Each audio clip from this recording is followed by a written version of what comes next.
இப்போ ரீசெண்டாக இந்த டாக் வந்து வேணுமா வேணாமா, அந்த டாகால ஒரு ப்ராப்ளம் பற்றி பயங்கர ஆர்குமெண்ட்ஸ் பார்த்தேன். நிறைய பேர் டாக் வேணுன்றாங்க, வேணான்றாங்க, இல்லை இப்பெல்லாம் ப்ரிவென்ட் பண்ணலான்றாங்க. ஸோ அது இருக்கட்டும், ஒரு டிஃப்ரெண்டான டாபிக், அதுக்கு நான் அப்புறமா சொல்கிறேன். அப்போ அதை பற்றி இன்னொரு வீடியோவில் பேசலாம். இப்போ என்னுடைய கன்சர்ன் என்னன்னா, டாகை பற்றி இவ்வளோ கன்சர்ன் எடுத்துக்கிற, இவ்வளோ எடுத்து ஆர்குமெண்ட் பண்ணுற, மீடியா அட்டென்ஷன் கொடுக்குற, மீடியாஸ் இவ்வளோ விஷயம் பண்ணும்போது, ஒரு டாஸ்மார்க்கு, ஒரு போதை பொருள் இவ்வளோ விஷயத்த வந்து மக்களுக்கு கெடுதல் உண்டு பண்ணுது.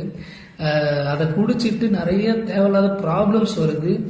ஊருக்கு ஊரில் தெருவுக்கு தெரு இருக்கிற அளவுக்கு கூட அந்த அளவுக்கு டாஸ்மாக் இருக்கு. மக்கள் தன்னை மறக்கிற அளவுக்கு போதைக்கு அடிமையாகிறாங்க. இவ்வளோ விஷயம் நடக்கும் பொழுது இதை ஒரு அட்டென்ஷன் கொடுத்து இதை ஒரு கேஸ் போட்டு இதை க்ளோஸ் பண்றதுக்கு ஏன் எந்த ஒரு பொலிட்டிக்கல் லீடரோ, பொலிட்டிக்கல் பார்ட்டியோ, இல்லை காமன் பீப்புளோ, காமன் ஆர்கனைசேஷனோ ஏன் முன் வர மாட்டீங்க?